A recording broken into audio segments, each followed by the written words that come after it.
বরকাতুহু। বাবু আদাব, ভালো আছেন? আচ্ছা, এখন আমি আসলে প্রথমে দুঃখ পেয়েছি, একটু আমি মাপ চেয়ে নিচ্ছি নজরুল ভাইয়ের কাছে।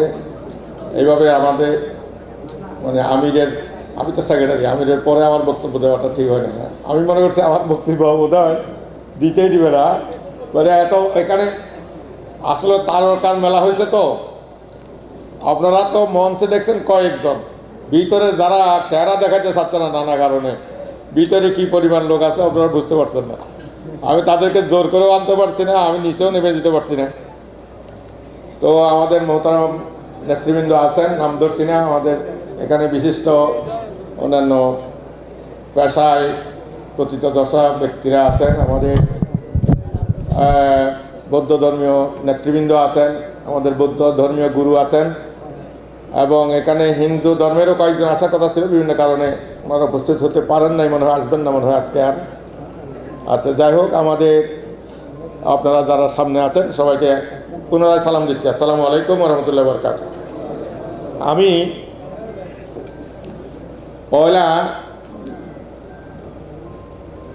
আমি যখন স্কুলে পড়ি 7-8, যিনি আমাকে আজকে যে এখানে দাঁড়িয়ে বক্তব্য দিচ্ছি, এতটুকু আসার পিছনে যার সূচনা যিনি করিয়ে দিয়েছিলেন, তিনিও এখন আছেন এখানে। প্রতিদিন স্কুলের গেটে দাঁড়িয়ে থাকতেন আমার জন্য। আর ওনার কাজ হলো দুইটা জায়গায় উনি টিউশন করতেন। ওনার সামনে কোনো দিন বলি নাই, আজকে বলতে হচ্ছে আপনাদেরকে। টিউশন করে ওনার খাওয়া, এই টিউশনের টাকাটা পুরাটাই উনি 2 বছর ব্যাপী আমার পিছনে ব্যয় করেছেন, এবং প্রতিদিন স্কুলের গেটে দাঁড়িয়ে থাকতেন। আমি আবার দঙ্গল নিয়ে চলতাম, একদল ছাত্র থাকতো আমার সাথে, সবাইকে নিয়ে উনি নান রুটি আর হলো চানার ডাল, এটা হলো আমাদের প্রিয় খাবার, আমাদের সবাইকে উনি এটা খাওয়াইতেন।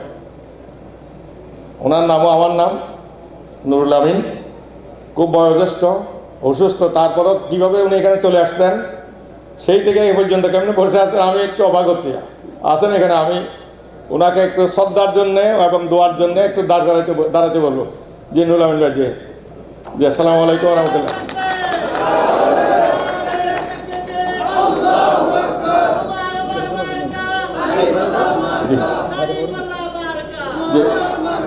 আমিন ভাই উপরে চলে আসেন, আপনাকে শাহজাহান ভাই নির্দেশ দিচ্ছেন উপরে আসার জন্য। আরেকজনের কথা উনি একটু করে বলছেন, নিজের কথা বেশি বলেন নাই। Doctor Yusuf sir, professor doctor Yusuf, আমি যখন চট্টগ্রাম কলেজে ভর্তি হয়ে সোহরাওয়ার্দী ছাত্রাবাস ছিল, ভালো ছাত্রদের ছাত্রাবাস, মেরিটে যারা অ্যাডভান্স থাকে তাদের ওখানে, তখন ওই সময় সোহরাওয়ার্দী হল না, ওই যে ছাত্রাবাসে সিট দেওয়া হতো। তা আমিও ওখানে সৌভাগ্যবানদের একজন, আমি ওখানে সিট পেলাম। এরপরে ওনার সাথে পরিচয়, উনি তখন ম্যাথমেটিক্সে অনার্স ছাত্র। তো ওনার বাড়িতে তো আমার একই গ্রামে, তুমি আমাকে লুকে নিয়েছেন, প্রায় প্রতিদিনই আমার খোঁজখবর নিতেন। মুজিয়ে দেখা হতো, কলেজে দেখা হতো, যখনই দেখা হতো অনুপ্রেরণা পেয়েছি। ওনারও অমূল্য অবদান আমার জীবনে। যাই হোক, এখানে আরও অনেকে আছেন, অনেকের কথা আর বলছি না। তা আমি এখন আপনাদের সামনে কয়েকজন ভাই, আমি আসলে খুব মনে কষ্ট পাচ্ছি, সামনে বসে আছেন, ওনারা আসলে এখানে আসন দিলেও ওনাদের যোগ্য সম্মান হয় না। এরকম ব্যক্তি আছেন আর কি আপনাদের ভিতরে। তো আমি রিকোয়েস্ট করেছিলাম আসার জন্য, বিভিন্ন কারণে ওনারা আসছেন না। আলহামদুলিল্লাহ, আমি ওনাদের প্রতি কৃতজ্ঞতা জানাচ্ছি। এখানে মেহমানরা যারা আসছেন ওনাদেরকেও কৃতজ্ঞতা জানাচ্ছি। বিশেষ করে বানতে ওনারা তো খাওয়া দাওয়ার কতগুলো রেস্ট্রিকশন মেনটেন করেন, এর মধ্যেও উনি আসছেন, ওনার প্রতি কৃতজ্ঞতা জানাচ্ছি। আমাদের মেহমানদের প্রতি কৃতজ্ঞতা জানাচ্ছি। আপনারা যারা এত রাত পর্যন্ত সেই 6:30 থেকে একটানা বসে আছেন, সন্ধ্যা 6:30 থেকে, আপনাদের প্রতি কী ভাষায় কৃতজ্ঞতা প্রকাশ করব, আমার ভাষা নেই। তা আমি আপনাদের সকলের প্রতি কৃতজ্ঞ, এবং আল্লাহ তাআলা আপনাদেরকে এর যাজা দান করুন দুনিয়া এবং আখিরাতে। আমি কয়েকটি সংক্ষিপ্ত কথা বলি। পয়লা হচ্ছে,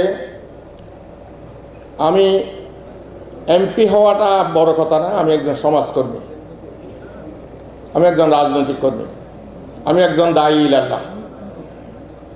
আমি বিভিন্ন স্কুলে মাদ্রাসায় গিয়েছি, হাই স্কুলেও গিয়েছি, প্রাইমারি স্কুলেও গিয়েছি, মাদ্রাসায় গিয়েছি এবং কওমি মাদ্রাসায় গিয়েছি, সরকারি আলিয়া মাদ্রাসায় গিয়েছি, হিফজ মাদ্রাসায় গিয়েছি, মক্তব্য গিয়েছি। বাচ্চাদের সাথে কথা বলার চেষ্টা করেছি, শিক্ষকদের সাথে কথা বলার চেষ্টা করেছি। একটা অদ্ভুত জিনিস, প্রত্যেকটা ক্লাসে, প্রায় প্রত্যেকটা স্কুলে, প্রত্যেকটা মাদ্রাসায় ছেলের থেকে মেয়ের সংখ্যা বেশি। মেয়েরা শিক্ষিত হচ্ছে, এটা খুব এনকারেজিং, খুব অনুপ্রেরণার বিষয়। আমাদের ভবিষ্যৎ, উচ্চশিক্ষিত মারাই ভবিষ্যৎ গড়বেন, এটা আমাদের কাছে খুব ভালো লাগে। কিন্তু অনেক স্কুলে গিয়েছি, দেখেছি 1/3 হচ্ছে ক্লাসের ছাত্র আর বাকিরা সবাই ছাত্রী। একটা ক্লাসের ভিতরে 3 ভাগের 1 ভাগ হলো ছাত্র, 3 ভাগের 2 ভাগ হলো ছাত্রী।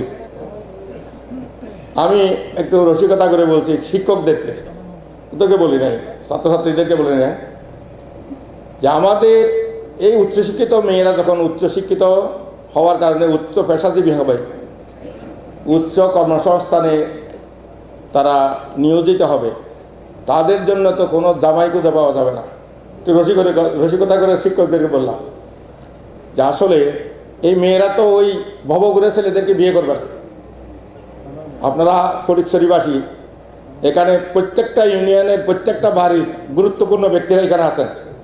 আপনারা যখন বাড়ি যাবেন, এই ছেলেগুলো কোথায় যায়, কেন স্কুলে যাচ্ছে না? আমি গণসংযোগ উপলক্ষে বিভিন্ন বাজারে ঢুকি, বিভিন্ন দোকানে ঢুকি, তো মনে হয় যেন একটু সাউন্ড পাচ্ছি ভিতরে। ভিতরে তো রুম তো শেষ দোকানে, ওয়ার পরে পিছনে আবার যায়, যাই দেখি যে হ্যাঁ একটা রুম আছে, একটা গোপন টাইপের রুম, ওখানে ক্যারম খেলে, ক্যাসিনো, মানে এগুলোর ভিতর দিয়ে জুয়া। এরা আমার দেখার সাথে দে দোষ, তা আমি আবার ডাকে ডেকে নিয়ে কলাকলি করি, ডাকি, কথা বলি। আমি শিক্ষকদেরকে বলেছি যে আপনারা জানেন আপনাদের ছেলেরা কোথায়, আপনাদের স্টুডেন্টরা কোথায়। এরা ওখানে গিয়ে এই সমস্ত দোকানের ভিতরে, পিছনে আরেকটা দোকান, ছোট্ট একটা ঘর, সেখানে তারা এইসব খেলাধুলায় ব্যস্ত, তারা স্কুল ফাঁকি দিচ্ছে।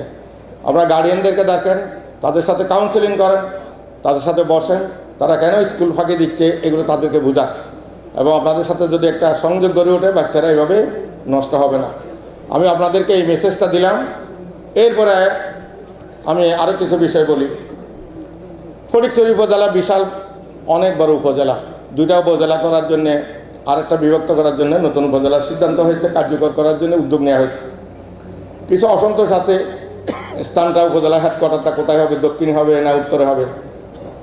আমি উপজেলা যেখানেই হোক, আমরা চাইব উপজেলার অবকাঠামো যেন সুন্দর অবকাঠামো নির্মাণ হয়, সহজ যাতায়াতের যাতে সুযোগ সুবিধার সৃষ্টি হয়, এবং প্রত্যেকটা 2টা উপজেলাতেই এখন যেখানে হাসপাতাল আছে, ফটিকছড়ি মিডালে 2টা হাসপাতাল, ছোটো ছোটো, একটা ছোটো একটা বড়, উপজেলা স্বাস্থ্যকেন্দ্র, এখান থেকে বাগান বাজারের শেষসীমা পর্যন্ত 50 কিলোমিটার। আমি শুনে অবাক হয়ে গেছি, 50 কিলোমিটার দূরের একটা প্রসূতি মাকে কীভাবে হাসপাতালে আনবে। এই জন্যে আমাদের জরুরি ভিত্তিতে আরও হাসপাতাল নির্মাণ হওয়া দরকার। ইউনিয়ন ভিত্তিক যে সমস্ত হাসপাতাল, যেমন আমি বলি আবদুল্লাপুর, রোশানগিরি, খিরাম, এই সমস্ত জায়গার একটা প্রসূতি মাকে নাজিয়াট হাসপাতালে নিয়ে আসতে আসতে তার অবস্থা কী হবে, আপনারা যারা চিনেন, নিয়মিত যাতায়াত করেন। এই জন্যে আমাদের স্বাস্থ্যক্ষেত্রে, স্বাস্থ্য খাতে আরও অনেক বেশি কাজ করতে হবে, এবং উপজেলা 2টা হওয়ার পাশাপাশি 2টা উপজেলা মানে নতুন করে আরও স্বাস্থ্য কমপ্লেক্স নির্মাণের জন্যে কাজ করতে হবে। উপজেলা লেভেলে অনেক দেশে, মানে আমাদের সারা বাংলাদেশে অনেক উপজেলায় স্টেডিয়াম আছে, কিন্তু ফটিকছড়িতে নাই। আমরা চাইব 2টা স্টেডিয়াম যাতে নির্মিত হয় 2টা উপজেলায়। দাঁতমারা এলাকায় এবং বাগানবাজার এলাকা অনেক বড়, ইউনিয়নগুলো বিভক্ত করে আরও বিভিন্ন ইউনিয়ন সৃষ্টি করা দরকার, এবং এই সব এলাকায় আরেকটা থানা হওয়া দরকার। তাহলে আইনশৃঙ্খলাও ভালো হবে, নানা দিক থেকে সুবিধা হবে। আমাদের দুর্গম এলাকা ফটিকছড়ি, এবং যাতায়াত ব্যবস্থা আসলে মানে খুবই দুর্বল। এটাকে আরও উন্নত করার জন্যে কমপক্ষে 1000 কিলোমিটার, আমাকে একজন ভাই পরামর্শ দিয়েছেন, 1000 কিলোমিটার রাস্তা নির্মাণের প্রয়োজন আছে, ব্রিজ কালভার্ট নির্মাণের প্রয়োজন আছে, হালদা এবং ধুরং ব্রিজ আছে, মানে নদী আছে, এর উপর দিয়ে আরও অনেকগুলো সেতু নির্মাণের প্রয়োজন আছে। এগুলো সম্ভাব্যতা যারা বিশেষজ্ঞ আছে তারা সম্ভাব্যতা যাচাই করে আশা করি তাদের সাথে নিয়ে আমরা এই কাজগুলো মানে শুরু করার জন্য উদ্যোগ গ্রহণ করবো ইনশাআল্লাহ। এরপর উপজেলা লেভেলে যে সমস্ত সরকারি কর্মকর্তারা ওখানে কাজ করেন, ইএনও থেকে নিয়ে অন্যান্য মানে স্বাস্থ্য খাতে যারা কাজ করেন, সবার জন্যে দরকার হচ্ছে একটা আবাসন ব্যবস্থা করা।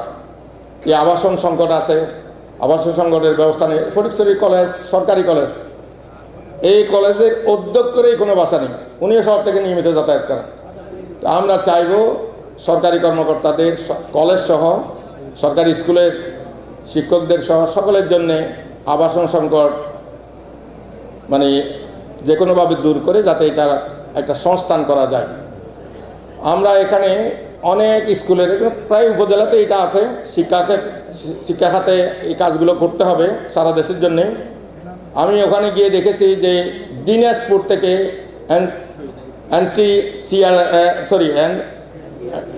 এনটিআরসি, হ্যাঁ, তো এনটিআরসি এর মাধ্যমে যে সমস্ত শিক্ষক নিয়োগ হয় দিনাজপুর থেকে আসছে, ফটিকছড়িতে, চাঁপাইনবাবগঞ্জ থেকে আসছে, নওগাঁ থেকে আসছে, খুলনা থেকে আসছে, শেরপুর থেকে আসছে, বিভিন্ন স্কুলে পাচ্ছে। এটা একজন দুজন না, অনেক। এবং এখানে মহিলাও আছে, মেরিট আনমেরিট। তা আমি তাদের জিজ্ঞেস করি যে আপনারা থাকেন কোথায়, কীভাবে থাকেন? তো বলে যে আমার অমুক কলিকের বাড়িতে একটা রুম ভাড়া করে থাকি। তা আসলে যখন এইভাবে শিক্ষক নিয়োগ হচ্ছে, এই শিক্ষকদের তো থাকার ব্যবস্থা করতে হবে। তো এই থাকার আবাসন সংকট, ডরমেটরি নির্মাণ করার কাজটা যে কোনোভাবে উদ্যোগ নিতে হবে। তা আমি সরকারি উদ্যোগ না হলেও আমি ধনাঢ্য ব্যক্তি, বিত্তশালী যারা আছে তাদের প্রতি আহ্বান জানাবো, আপনারা এগিয়ে আসুন। আপনারা স্কুলের জায়গা দিচ্ছেন, বিভিন্ন কিছু দিচ্ছেন, মাদ্রাসা দিচ্ছেন, আপনারা তাদের আবাসন সংকট দূর করার জন্য আপনারা উদ্যোগ গ্রহণ করতে পারেন। এবং এক্ষেত্রে আমি তাদের নিয়েই এই উদ্যোগগুলো গ্রহণ করতে আগ্রহী। এরপরে আমি এই জাতীয় আরও অনেক কথা বলতে পারি।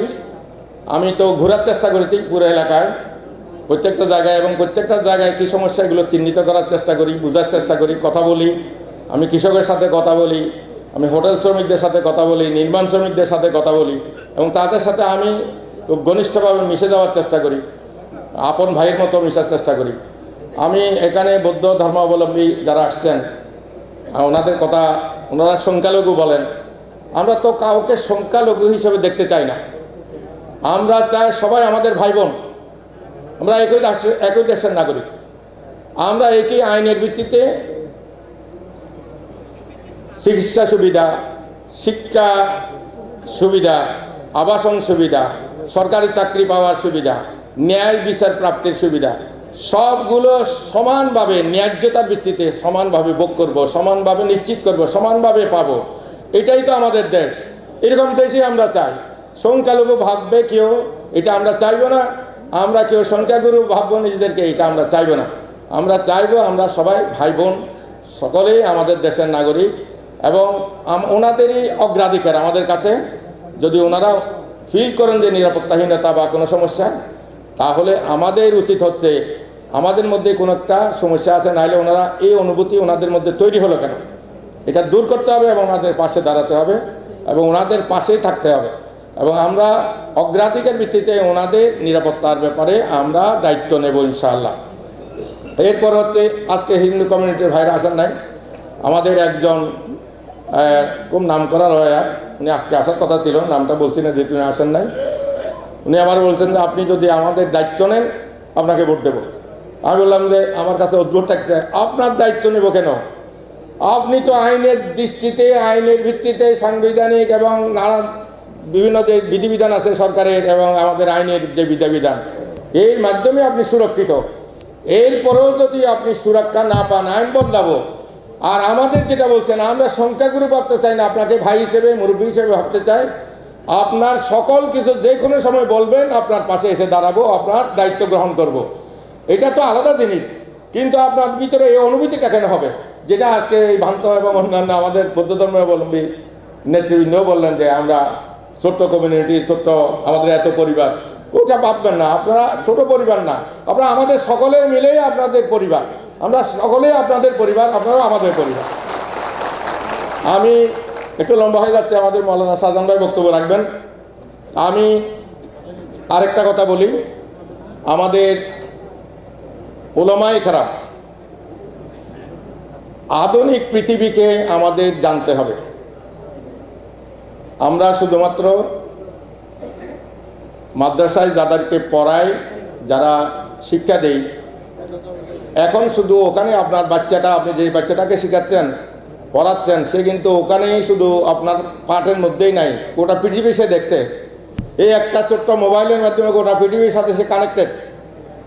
কাজে আপনি যে কথাগুলো এখন বলছেন, ওই বাচ্চা দেখতেছে এই কথাটা আর এক দেশে, সৌদি আরবে বলে না, মিশরে বলে না, ওই কথাটা কাতার বলে না, ওই কথাটা আমেরিকায় বলে না। আমেরিকায় মুসলমান আছে তো, এবং ওরা আরও বেশি আমাদের থেকে এক্সপার্ট, অনেক বেশি গবেষকেরা, অনেক গবেষণাধর্মী। ব্রিটেনের মুসলমানরা এটা ভাবে না, এটা বলে না, এবং মালয়েশিয়ার লোকেরা এটা ভাবে না, এটা বলে না। আপনি যেগুলো বলছেন ওগুলোর সাথে মিলায়, তখন আপনার অবস্থানটা তাদের কাছে প্রশ্নবোধক হয়ে যায়। এই জন্যে আমাদের এমন বিষয়ে কথা বলা উচিত না যে বিষয়ে বিতর্ক তৈরি করে আমাদের জাতির ভিতরে বিভক্তি আসবে, আমাদের সমাজের ভিতরে বিভক্তি আসবে, আমাদের উলামায়ে কেরামদের সম্মান হানি হবে, সম্মান নষ্ট হবে।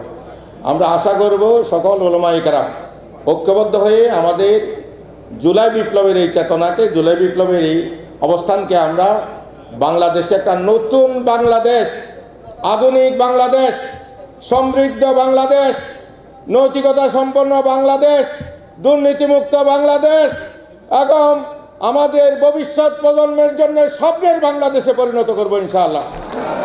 এটার জন্যে সবাই মিলে উলামায়ে কেরামরা নেতৃত্ব দেবেন, এবং আমাদের ধর্মীয় গুরুরা, বৌদ্ধ সহ হিন্দু ধর্ম অবলম্বী যত ধর্মীয় গুরুরা আছেন, আপনারাই নেতৃত্ব দেবেন, আপনারাই সামনে আসবেন, আপনারা কেন পিছনের কাতারে থাকবেন? আপনারা শুধু আপনাদের উপাসনালয়ের ধর্মীয় নেতারা, সমাজের নেতা, আপনারা সামনে এসে নেতৃত্ব দেন।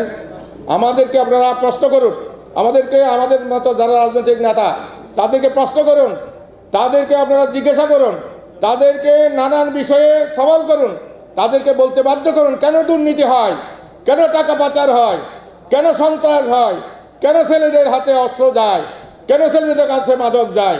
আপনারা প্রশ্ন করলে সমাজ ঠিক হবে, রাজনৈতিক নেতারাও ঠিক হবে, রাজনৈতিক দলগুলো ঠিক হবে। আমরা প্রশ্ন শুনতে চাই, আপনাদের কাছ থেকে প্রশ্ন নিতে চাই। এই নেওয়ার সাহস যে সমস্ত রাজনৈতিক নেতারা দেখাতে পারবে না, তাদের রাজনীতি ছেড়ে ঘরে চলে যাওয়া উচিত, ব্যবসা বাণিজ্যে চলে যাওয়া উচিত। আর যারা এই সাহস দেখাবে তাদের রাজনৈতিক ময়দানে আসা উচিত। সবাইকে ধন্যবাদ জানাই। আসসালামু আলাইকুম ওয়া রাহমাতুল্লাহ।